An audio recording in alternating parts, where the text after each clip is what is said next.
সাপ্তাহিক ছুটির দিনে একটা বাড়তি ভিড় থাকে বিভিন্ন ধরনের পণ্যের দোকানে, এবং তারই ধারাবাহিকতা অপরিবর্তিত কিন্তু কোনো ধরনের সবজির দাম আগের মতো রয়ে গেছে, এবং এর মধ্যে পেঁয়াজ আলুর দাম আগের মতো রয়ে গেছে। শুধুমাত্র বেড়েছে কিন্তু আদার দাম, আদা কেজিতে 40 থেকে 60 টাকা পর্যন্ত বেড়েছে।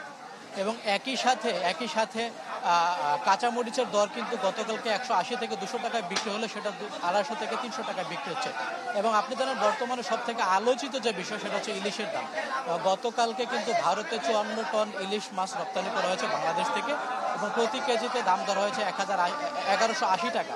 কিন্তু বাংলাদেশের বাজারে আমি যেখানটায় দাঁড়িয়ে রয়েছে এই বাজারে কিন্তু বিভিন্ন আকারের ইলিশ মাছ রয়েছে, যেটা 700 থেকে 1 কেজির মধ্যে সেটা বিক্রি হচ্ছে 1400 থেকে 1600 টাকা, এবং 1 কেজির উপরে সেগুলো বিক্রি হচ্ছে 1800 থেকে 2000 টাকা।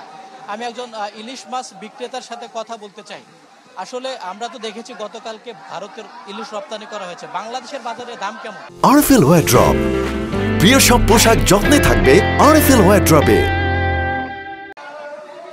এই ভারতে রপ্তানি হওয়ার শুরু থেকে বাংলাদেশে কেজি পিঠে 100 থেকে 150 টাকা বাড়ছে।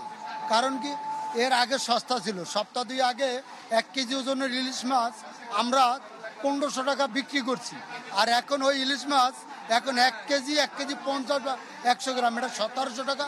তারাই রেট, গাড়ি রেট চলে। এখন জনগণে ওই সস্তা যে চায় আমরা বেচতে পারতাছি না। কিসের কারণে যে বেচতে পারতাছি না, তারা বলে সস্তা, আমরা তো সস্তা আনতে পারতাছি না, এই জন্য বেচতে পারতাছি না।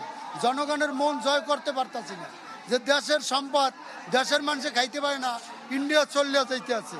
ঠিক আছে, এই জন্য মানুষ জনগণ আমরা বুঝতে পারতে আসি না। তারা নাকি বলে যে ক্ষুদ্র যে ব্যবসা তারা জুলুম করে, তারা জালিয়াতি করে। জনগণের কথা এটা আমার সহ্য হচ্ছে না।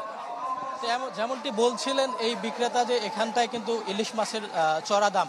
এবং আমি একইভাবে জানিয়ে রাখতে চাই যে কলকাতার বাজারে আমি যেটা খোঁজ নিয়েছি সকালবেলা, সেখানে দেখেছি যে ইলিশ মাছগুলো রপ্তানি করা হয়েছে সেগুলো কিন্তু সেখানকার বাজারে 1000 থেকে 1600 টাকা রুপি বিক্রি হচ্ছে, যেটা বাংলাদেশি টাকায় 1400 থেকে 2400 টাকা।